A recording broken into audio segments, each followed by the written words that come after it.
Assalamualaikum warahmatullahi wabarakatuh. Sampurasun pemirsa, apa kabar? Senang sekali saya Farah Mumtaz yang akan bersama Anda dalam talk show Adikarya Parlemen. Kali ini pemirsa kita akan berbincang dengan kedua narasumber saya. Langsung saja saya akan memperkenalkan. Yang pertama, beliau adalah Sekretaris Komisi 2 DPRD Provinsi Jawa Barat, Bapak Yunandar Eka Perwira. Selamat malam Bapak, Assalamualaikum. Selamat malam, Waalaikumsalam warahmatullahi wabarakatuh. Semoga sehat selalu Mbak Farhat dan teman-teman di Bandung TV dan juga pemirsa semua, semoga sehat selalu dan kita harus tetap waspada selama masa pandemik sekarang yang justru sedang naik lagi ini. Benar-benar Pak, sehat juga ya Pak ya. Dan yang kedua ada narasumber saya juga, ini Bang Johnson Lee selaku sebagai praktisi dari teknologi digital. Selamat malam. Ya, selamat malam Bandung TV dan tim. Ya, saya sangat senang bisa hadir di sini untuk berbicara terkait kripto dan NFT. Oke, ini terkait dengan kripto dan NFT ini sebenarnya masih hal yang baru untuk kita masyarakat Indonesia. Yang tentu saja kalau bisa kripto udah mulai terdengar dari akhir tahun 2020. Lalu gongnya adalah anak muda yang mendapatkan 1,5 triliun ya Pak ya. Hanya karena menjual foto-foto. Ini terkait dengan NFT. Ini sebenarnya untuk saya yang orang awam, juga mungkin banyak masyarakat Bandung TV, pemirsa Bandung TV yang memang ini sebenarnya apa sih? Jual foto 5 tahun secara betul-betul tiap hari dia selfie bisa kejual 1,5 triliun. Triliun atau miliar ya Pak ya? Miliar kayaknya. Miliar ya, miliar. Ini kan fantastis gitu ya Pak, dengan harga segitu hanya karena selfie. Mungkin langsung saya ke Bang Johnson Lee ini terkait dengan ekonomi digital saat ini. Sebentar ya Pak ya, kita tahan dulu Pak Yunandar. Langsung saya ke Bang Johnson Lee terlebih dahulu. Ini kan Johnson ini bekerja sebagai engineer yang mengembangkan Ewan ya, yang di salah satu perusahaan startup dan sudah ikut berinvestasi di kripto sejak tahun 2017 yang lalu. Nah, sebenarnya kripto dan NFT ini apa? Apakah memang mereka beda-bedakah gitu atau seperti apa sih, atau memang berkaitan terkait dengan kripto dan juga NFT? Iya, kalau saya secara pribadi itu lebih senang melihat kripto dan NFT itu sebagai satu teknologi gitu. Oke. Jadi sebenarnya dengan adanya kripto dan NFT itu memungkinkan kita untuk punya hak milik atas aset digital, gitu. Aset digital. Aset digital kata kuncinya di sana. Kepemilikan terhadap aset digital. Nah, aset digital ini bisa banyak, bisa bentuknya seperti mata uang digital, seperti Bitcoin, Ethereum, gitu. Terus bisa juga foto, bisa musik, bisa film, bisa karakter game, dan banyak. Dan banyak sekali, batasannya hampir kita susah gitu melihatnya. Jadi dalam artian kalau misalnya sebenarnya kan kalau misalnya masyarakat tahunya kripto adalah terkait dengan saham. Itu bukan hanya itu aja ya? Bukan hanya itu aja.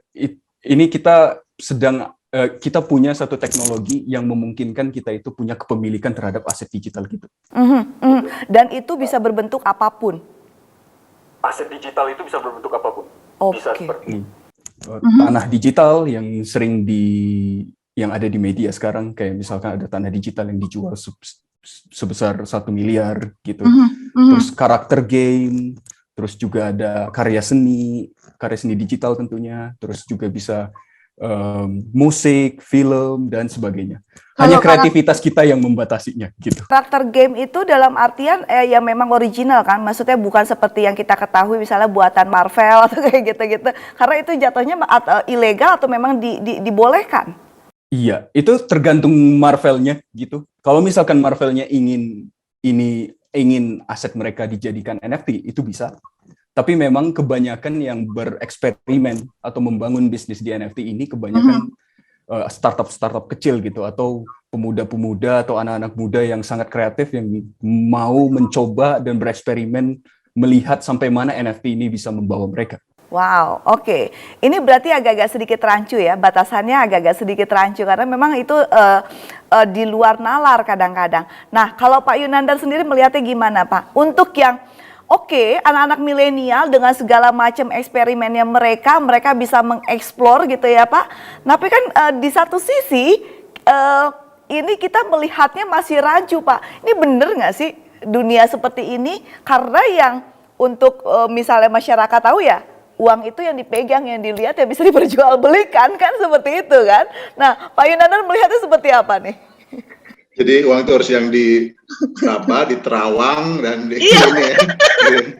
Jadi sebenarnya gitu kita ya, juga konsep tentang uang itu juga agak bias ya, karena pertama kali uang diciptakan itu dia adalah satu surat berharga yang dikeluarkan oleh lembaga keuangan, oleh pemerintah suatu negara, yang kemudian dijamin oleh cadangan emas begitu.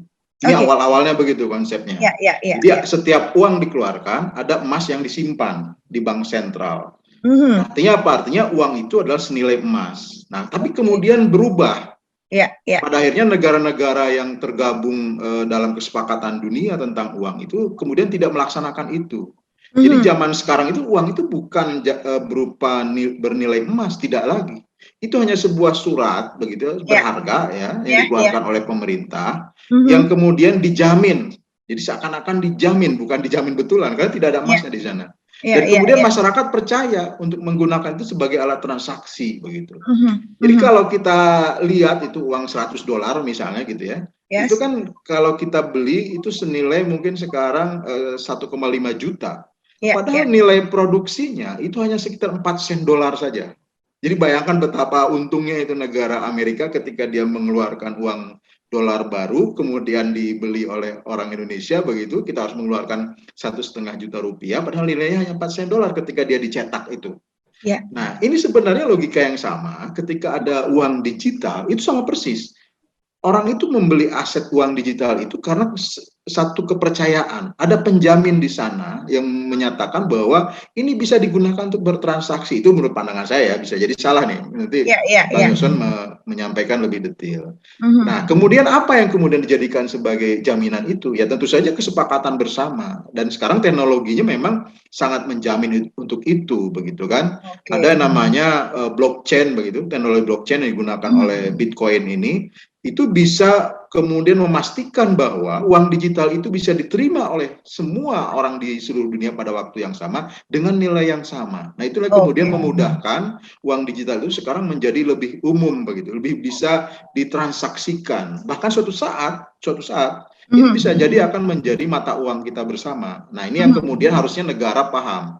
Apakah kemudian kita akan mengeluarkan mata uang digital sendiri, cryptocurrency sendiri begitu ya, atau memang kita akan ikut sebagai bagian dari cryptocurrency yang sudah ada seperti tadi Ethereum, Bitcoin dan sebagainya. Negara sudah ada nih sekarang, saya kira kalau tidak salah El Salvador itu menjadikan cryptocurrency sebagai mata uangnya gitu.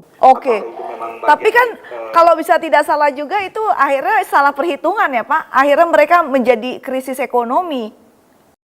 Ya, itu bisa jadi kalau seperti itu. Artinya apa? Artinya ini sesuatu fenomena di zaman ekonomi digital ini bahwa sebuah negara pun sebenarnya sudah ada yang mau melakukan itu, mengambil resiko itu. Bisa jadi dia sukses, bisa jadi tidak. Negara-negara maju seperti Amerika begitu ya, dia sudah memulai penggunaan Bitcoin tentu saja untuk transaksi. Bagaimana masyarakatnya itu misalnya tadi kalau misalnya penjualan tanah ya, itu awal-awal tahun 2000-an itu sudah terjadi. Ada game waktu itu di awal tahun 2000-an yang kemudian di dalamnya melakukan transaksi untuk jual beli pulau begitu. Pulau di dalam game sudah ada. Jadi bukan hanya sekarang ini saja, dulu juga sudah dilakukan hal seperti itu. Dan itu dilakukan menggunakan mata uang yang memang diterima di dunia game digital. Kan di game digital mata uangnya bukan rupiah, bukan dolar begitu kan. Iya. Nah, masalahnya Pak, untuk saat ini bisakah gitu, sudah siapkah masyarakat, khususnya masyarakat Jawa Barat Pak, menerima itu semua? Apa yang bisa kita ambil dalam situasi dan kondisi seperti ini Pak, untuk benar-benar akhirnya sudah bisakah diimplementasikan dalam kehidupan nyata gitu, khususnya yang bisa meningkatkan kesejahteraan masyarakat Jawa Barat? Ya, kalau saya yakin investasi awalnya sebelum kita berinvestasi di cryptocurrency itu adalah investasi tentang pemahaman, edukasinya begitu. Jadi bagaimana edukasi tentang cryptocurrency itu masuk ke dalam dunia pendidikan, masuk ke dalam regulasi, itu harus disiapkan dari sekarang. Jadi ketika itu pun berlaku suatu saat, tadi seperti uang. Dulu awal-awal uang, penggunaan uang kan tidak dikenal, orang semua barter. Kemudian dikenalkanlah uang kepada perekonomian dunia begitu, dan kemudian ada yang terlambat, ada yang bisa cepat beradaptasi begitu kan, ada yang bahkan kemudian memanfaatkan uang untuk hal-hal yang lebih lanjut lagi seperti transaksi valuta asing dan sebagainya. Nah ini juga sama menurut saya. Hanya nanti peralihannya bagaimana masyarakat di Indonesia atau di Jawa Barat itu bisa beradaptasi ya tergantung kesiapan pemerintah untuk mengedukasi ini. Saya kira kalau anak-anak muda seperti Mas Johnson ini ya mudah saja ya beradaptasinya, apalagi terbiasa misalnya memanfaatkan teknologi-teknologi yang berkaitan dengan digital, baik itu games misalnya ataupun transaksi Bitcoin dan lain sebagainya. Nah, ini kan yang jadi pertanyaan, sudah sejauh manakah dukungan pemerintah terhadap dunia ekonomi digital ya Pak ya. Namun sebelum Bapak jawab, saya pengen tanya dulu nih ke Bang Johnson. Melihat masyarakat saat ini, sudah siapkah masyarakat Indonesia, Bang, khususnya Jawa Barat untuk ikut andil nih dalam ekonomi digital seperti saat ini? Kalau melihatnya seperti apa, Bang? Iya, saya melihat ini sebenarnya suatu ekonomi yang semua orang bisa ikut gitu. Cuman memang edukasinya belum begitu kuat. Di sini peran pemerintah bisa sangat besar sekali untuk bisa membantu masyarakat untuk bisa memahami dulu terkait teknologi ini.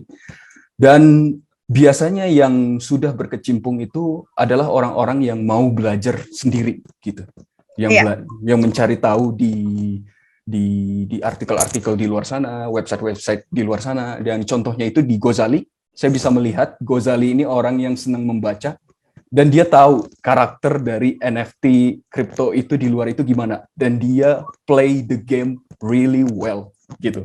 Dan kelihatan proyeknya bisa dibilang cukup sukses.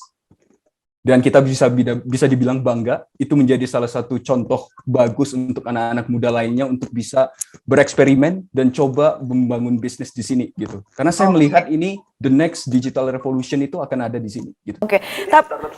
Tapi ini seperti apa sih konsep mereka penjualannya? Ini kan foto selfie tiap hari gitu kan, selama hampir bertahun-tahun gitu kan ya. Nah, ini konsep penjualannya mereka seperti apa sehingga dia bisa menghasilkan uang 1,5 M? Iya, kalau kasus Gozali memang agak sedikit spekulatif, tapi yang saya lihat kenapa Gozali sukses dibandingkan yang lain, sebenarnya ada juga yang lain gitu yang juga berusaha untuk masuk ke NFT, tapi Gozali yang sukses gitu. Kalau kita lihat di situ, Gozali itu foto dari tahun 2017 sampai 2019 ya, kalau saya nggak salah gitu. Nah di sana ada effort gitu. Effort yang nggak mudah sebenarnya untuk dilakukan kan ya. Benar. Dan mungkin originalitasnya juga memang bisa diperhitungkan juga ya. Iya, itu yang pertama, originalitas dan juga kreativitasnya Gozali juga gitu. Proyeknya Gozali itu untuk pertama kali di dunia kalau saya lihat. Gitu. Jadi benar-benar Gozali yang pertama melakukan itu di dunia, dan pasar melihat originalitas itu dan pasar menghargai gitu. Ini kan kita kalau bisa kita dunia NFT kripto ini kan jadi memang bukan dunia yang memang, jadi ada dunia di dalam dunia gitu ya Pak ya. Bisa dikatakan seperti itu nggak sih? Jadi mempunyai perekonomian sendiri, bahkan yang seperti mungkin beberapa waktu lalu kita sempat diskusi juga Pak Yunandar yang terkait dengan metaverse ya, Metaverse. Nah, metaverse ini bahkan ada rapper di Amerika yang memang mau punya juga nih seperti kayak gini, kayak Snapdog gitu kan, juga mau punya Snapdog Land gitu kan. Jadi nah ini metaverse ini seperti apa Pak? Emang dunia yang memang 3 dimensi yang bahkan kita tidak bisa melihatnya gitu, atau seperti apa? Tapi di dalamnya ini perekonomian kayaknya maju sekali gitu loh. Ya, kalau menurut saya ya, ini pasti Mas Johnson lebih paham lah soal metaverse ini. Walaupun belum ada ya, sampai hari ini kan belum ada. Yang kita miliki sekarang per hari ini adalah teknologi VR. Teknologi VR itu yang nanti akan digunakan sebagai tahap awal untuk kemudian bisa menikmati metaverse secara lebih maksimal begitu. Nah, kaitan dengan NFT menurut saya, suatu saat itu NFT itu adalah materi untuk di metaverse begitu. Karena dia kan materi digital. Jadi bayangkan kita membeli sebuah rumah di metaverse misalnya, kita kan butuh isinya. Ya, selain misalnya ada kursi, ada meja, juga ada misalnya kita pengen punya lukisan orang Indonesia yang unik, maka kita beli tuh NFT-nya Gojali, begitu kita tempel di dindingnya, begitu kan? Nah, itulah kemudian dunia nyata yang maya itu, begitu. Jadi kenapa dunia nyata? Karena memang kemudian indera kita tidak hanya mata, tapi juga telinga, bahkan penciuman, bahkan peraba, itu semuanya terkonek ke dalam di internet ini. Bahkan kita bukan melihat, tetapi kita di dalamnya. Nah, NFT itulah kemudian akan berkembang di sana ketika misalnya transaksinya dilakukan, memang juga dilakukan di metaverse ini, dan berkaitan erat dengan kebutuhan orang ketika menjadi pelaku atau player di dalam metaverse. Bahkan metaverse ini bukan games. Metaverse ini adalah dunia real nantinya. Ketika kita ingin, kalau sekarang maju meeting begini kayak gini, nanti kita masuk ke dalam metaverse-nya Bandung TV gitu. Kita berbicara sebagai orang yang hadir di ruangan Bandung TV, di studio Bandung TV, tapi sebenarnya lagi baringan di rumah atau lagi masih di rumah kita, bahkan belum mandi misalnya. Tapi semua orang menyaksikan metaverse-nya Bandung TV ini suatu saat nanti. Saya kira seperti itu kira-kira. Oke, nah kalau misalnya saya balik lagi ke Bang Johnson Lee, ini kalau misalnya terkait dengan tadi kan Gozali kan selfie-nya dia ya, sebenarnya tadi kita juga sempat mungkin bisa diperlihatkan juga, punya ini nggak sih Bang, VT-VT tentang apa aja yang bisa dijual nantinya di NFT ini? Oh iya, saya bisa share screen, tapi ini saya belum bisa share screen ya. Mungkin saya cerita dikit aja terkait beberapa contoh NFT yang sukses gitu. Balik lagi seperti yang saya sebelumnya jelaskan, kalau NFT ini nggak ada batasannya, tapi kita udah bisa melihat contoh-contoh yang sukses. Contohnya yang pertama adalah karya seni. Jadi Beeple itu ada salah satu graphic designer yang membuat beberapa karya seni digital yang bisa dijual sampai miliaran rupiah. Itu ada satu contoh yang sukses di karya seni gitu. Terus juga ada beberapa artis global gitu seperti RAC, terus kolaborasi dengan 2 artis lainnya, membuat suatu musik yang dijual langsung kepada fans mereka gitu. Musik ini dijual dalam bentuk NFT. Biasanya kalau di industri musik itu harus lewat perusahaan rekaman. Iya, benar. Major label. Iya. Record label atau lewat Spotify gitu. Kalau sekarang dimungkinkan sekali suatu karya seni ataupun musik itu dijual langsung sama fansnya. Gitu. Itu yang sangat menarik sebenarnya. Terus saya juga ketemu satu project yang dia ingin membuat suatu film yang menceritakan sejarah dibangunnya Ethereum sampai hingga sukses seperti sekarang gitu. Nah itu projectnya itu menjual NFT. Hasil jualan NFT itu dikumpul sebagai modal untuk membangun filmnya. Nah nanti orang yang membeli NFT-nya itu punya kepemilikan terhadap film tersebut. Jadi kalau misalkan film tersebut menghasilkan keuntungan, itu akan dibagi kepada orang yang memegang NFT-nya. Wow. Jadi konsep kepemilikannya udah mulai kerasa di sini. Oke. Jadi memang sudah mungkin di saat orang sudah mulai banyak juga gitu melirik dunia digital, ekonomi digital ini sudah mulai banyak juga ya mungkin barang-barang yang bisa dijual bahkan di luar batas nalar kita. Nah, saya ke Pak Yunandar ini untuk kesiapan kalau misalnya terkait dengan dunia ekonomi digital ini Pak, apa sih dengan kekuatan Jawa Barat saat ini? Memang anak mudanya kita tahu sendiri ya Pak ya, banyak sekali kreativitas yang memang bisa diciptakan oleh anak-anak milenial Jawa Barat.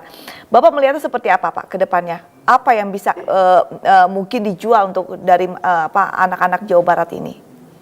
Ya sebenarnya kalau masalah untuk UMKM ikut-ikutan dijual gitu Pak, barang dagangannya. Ya, sebenarnya mungkin suatu saat kita akan menemukan UMKM NFT begitu. Itu bisa jadi akan terjadi seperti itu. Sekarang juga yang memulai kan startup ya. Startup yang kemudian bisa memahami sebenarnya bisnisnya seperti apa. Mereka masuk ke dalam marketplace OpenSea, kemudian melihat produk apa yang bisa dijual di sana, kemudian menciptakan begitu. Itu menurut saya edukasi yang dilakukan tadi kalau Mas Johnson bilang ya mandiri begitu, karena bukan dari pendidikan di sekolah begitu. Nah masalahnya adalah ketika kreativitas itu juga menemukan batasnya karena medianya yang berubah, padahal kreativitas tidak pernah terbatas, tidak pernah ada batasnya. Setiap orang terlahir kreatif begitu ya, tapi kemudian orang terbatas oleh teknologi begitu. Nah, ini yang kemudian harus diberikan edukasi, karena ketika teknologi itu bisa dikuasai sebenarnya ya tidak ada batasan lagi bagi kreativitas. Siapapun menurut saya di Indonesia nantinya termasuk di Jawa Barat akan bisa masuk ke dalam platform ini, akan bisa beradaptasi dengan kehidupan yang baru terkait dengan ekonomi digital ini. Cuman masalah edukasi saja, dan terutama memang untuk yang generasi saya ke atas ini paling sulit. Jangankan untuk bicara tentang NFT atau kripto, bicara untuk bisa berjualan di marketplace aja kan masih PR yang besar begitu. Jadi bingung ya Pak ya. Untuk mempercepat hanya satu jalan, bagaimana pendidikan tentang ekonomi digital ini masuk ke lembaga formal, masuk ke sekolah di tingkat SD, SMP, SMA, bahkan perguruan tinggi secepatnya. Karena itu sangat penting sekali. Karena suatu saat kita tidak tahu ada apa di masa depan. Kalau kita misalnya tidak mampu beradaptasi, ya negara kita akan ketinggalan dibanding lain, dibanding negara lain. Oke, ini kan berarti diperlukan sosialisasi dan juga edukasi dari pemerintah. Kan kata tadi Bang Johnson juga bilang kurang banget nih pemerintah untuk masuk ke dalam dunia digital ini, apalagi untuk mendorong agar generasi muda bisa lebih aware lagi terkait dengan dunia digital. Apa Pak yang bisa diberikan atau juga support apa sih Pak yang memang bisa diberikan juga oleh pemerintah Provinsi Jawa Barat untuk benar-benar akhirnya bisa memberikan edukasi? Ya, selama ini kita kan selalu membina UMKM misalnya dalam bentuk pelatihan. Nah, sayangnya kan kalau UMKM pelatihan ini kita masih bisa handle lah, orang-orang di dinas misalnya masih mampu. Tetapi kan untuk misal memahami cryptocurrency atau memahami NFT itu kan saya kira dinas belum mampu. Jadi justru teman-teman kita seperti Mas Johnson ini yang harus direkrut dalam tanda kutip untuk bisa membantu begitu. Bagaimana kemudian webinar begitu, minimal lewat webinar sebenarnya bisa dilakukan oleh dinas itu, menghadirkan anak-anak muda ini yang sudah paham dan kemudian melibatkan semakin banyak orang untuk kemudian memberikan edukasi ini kemudian seperti MLM gitu. Jadi dari mulut ke mulut pada akhirnya tidak harus lembaga formal saja yang bertugas, tapi kemudian orang membuat semacam video sendiri di YouTube untuk bagaimana mengedukasi yang lain atau dalam bentuk yang lebih menarik begitu kan. Nah, ini menurut saya harus kemudian dijadikan kesadaran di tingkat pemerintah gitu. Jadi tidak hanya kemudian masyarakat bergerak sendiri. Jadi jangan sampai walaupun usia pemerintah kita di atas 40-an misalnya, tapi kemudian ketinggalan zaman begitu. Karena itu akan mengorbankan daya saing kita di persaingan dunia ini yang sekarang tidak akan ada batasnya begitu. Karena tadi yang namanya aset digital atau uang digital ya itu tidak bisa dibatasi sampai saat ini. Bagaimana coba mengatasinya atau membatasinya suatu pemerintah ini? Di Cina memang dicoba, tetapi ya saya kira tidak akan berhasil pada saatnya nanti ketika generasi berubah ya pada akhirnya generasi berikutnya akan sepakat bahwa itu harus dilakukan. Oke, nah kalau Bang Johnson melihatnya sendiri, edukasi atau juga sosialisasi seperti apa sih yang memang bisa diberikan oleh masyarakat dan range umurnya ada nggak? Apa yang bisa lebih masuk gitu? Apakah untuk susah gitu untuk masuk ke umur 40 tahun ke atas, tapi mungkin lebih gampang untuk anak-anak yang belasan tahun gitu terkait dunia digitalisasi ini? Ya, saya juga melihat memang ada tren bahwa anak-anak generasi Z yang lebih muda dari milenial itu memang lebih cepat gitu. Karena mereka udah terbiasa online, sering main game, dan kripto dan NFT sebenarnya online gitu. Iya, benar. Memang agak sulit gitu untuk kalangan yang atas, yang sedikit lebih tua. Tapi memang lebih senior mungkin ya. Iya, yang bisa lebih senior ya, jangan tua ya, senior bilangnya. Oke. Iya. Memang orang yang menggunakan kripto atau NFT itu masih minoritas sebenarnya. Gitu. Jadi tapi kripto dan NFT itu growing, semakin lama semakin banyak orang, dan saya kira nanti akhirnya juga yang senior juga akan ikut juga nanti ujung-ujungnya. Tapi safety nggak untuk bermain, maksudnya berkecimpung ataupun nyemplung gitu ke dalam dunia NFT ataupun juga metaverse seperti ini, aman nggak? Karena memang kadang-kadang yang memang ditakutkan untuk orang-orang senior adalah aman atau tidaknya. Iya, saya melihat Mungkin jangan dari sisi investasinya gitu. Oke.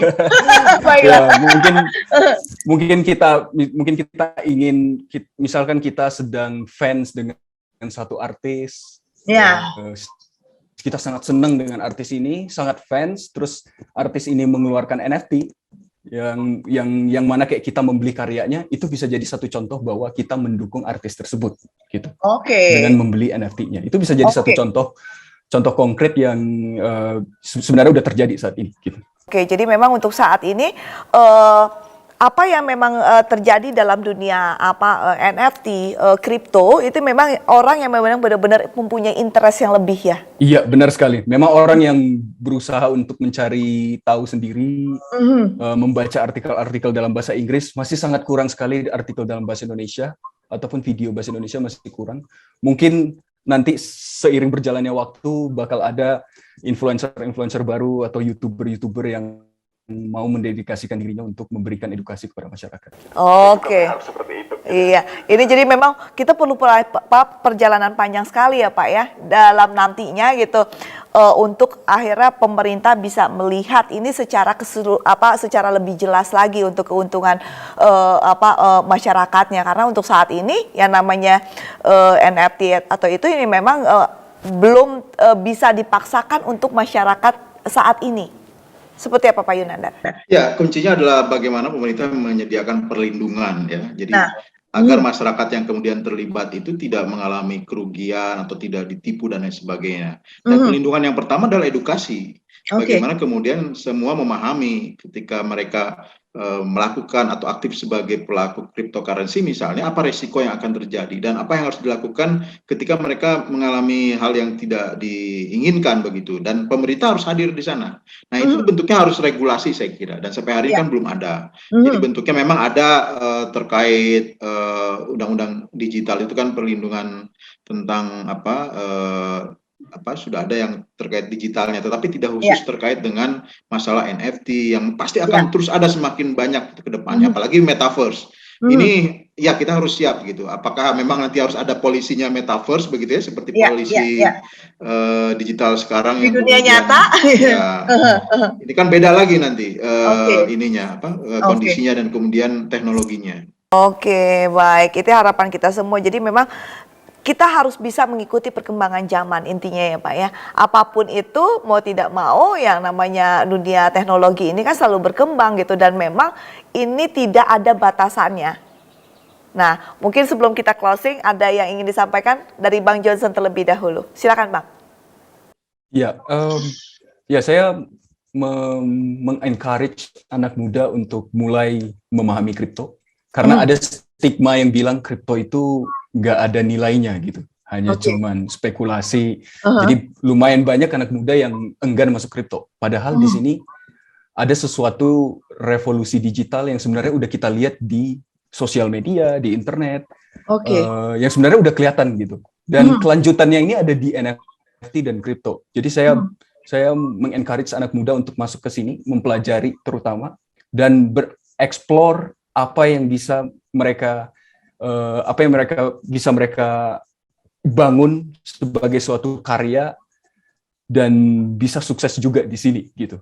Sama sepertinya startup unicorn sekarang dan juga influencer sukses yang lahir dari zaman internet dan zaman sosial media gitu. Saya yakin nanti ada orang-orang sukses, anak-anak muda sukses juga yang lahir dari sini. Oke, itu harapan kita semua terkait tentu saja yang namanya digitalisasi ini makin ke depan gitu. Mungkin siapa tahu gitu ya Pak, 5 tahun dari sekarang itu justru akan booming gitu. Banyak nanti anak-anak muda yang memang sukses di dalam dunia NFT, metaverse ataupun sebagainya. Silakan Pak Yunandar, seperti apa? Iya, saya melihat kalau kita lebih siap dari awal, bisa jadi orang-orang Indonesia yang bisa menguasai ekonomi digital suatu saat nanti.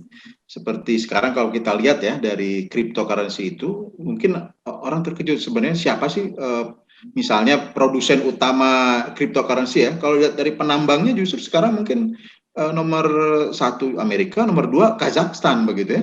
Itu kan sesuatu yang mengejutkan, negara seperti Kazakhstan. Kalau Amerika kita sepakat lah mungkin. Tapi kalau Kazakhstan kemudian bisa menjadi sumber tambang kripto nomor 2 di dunia, artinya mereka berhasil menjadikan ini sebagai peluang untuk menjadi pelaku ekonomi digital yang luar biasa suatu saat nanti, karena mereka invest dari sekarang begitu.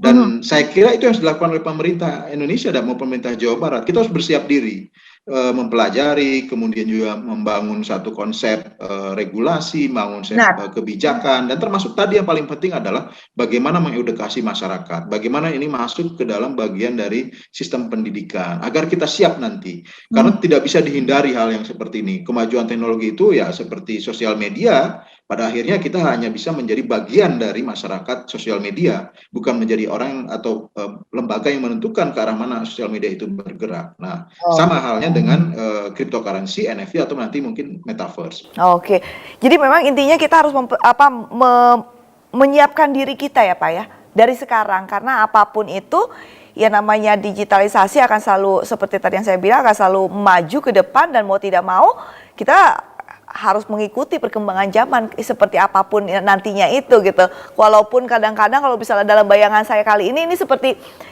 film-film fiksi ya Pak ya. Kayak seperti apa sih yang benar-benar kayaknya aduh jauh banget gitu dari dunia sekarang. Tapi ya mau tidak mau itu kan ya harusnya nantinya akan menjadi bagian dari kehidupan kita. Seperti itu ya Pak ya? Ya kira-kira kalau begitu. Kita harus siap menghadapi masa depan. Baik, Bang Johnson terima kasih sudah bergabung bersama kami di Bandung TV. Pak Yunanda terima kasih juga sudah berbagi informasi bersama kami. Ini semoga saja bisa masyarakat sedikit banyak bisa mendapatkan kejelasan terkait dengan dunia NFT, kripto, dan tentu saja yang memang kita perlukan saat ini adalah regulasi agar nantinya kita bisa berinvestasi secara aman tentu saja ya Pak ya. Baik, Pak Yunanda terima kasih, selamat malam. Pak Bang Johnson juga terima kasih. Baik, dan pemirsa, Anda baru saja menyaksikan perbincangan kami terkait dengan dunia digital, juga ekonomi digital saat ini, seperti salah satunya adalah NFT dan juga kripto. Semoga saja Anda bisa mendapatkan manfaatnya. Akhir kata saya Farah Mumtaz, pamit undur diri. Wassalamualaikum warahmatullahi wabarakatuh. Sampai jumpa.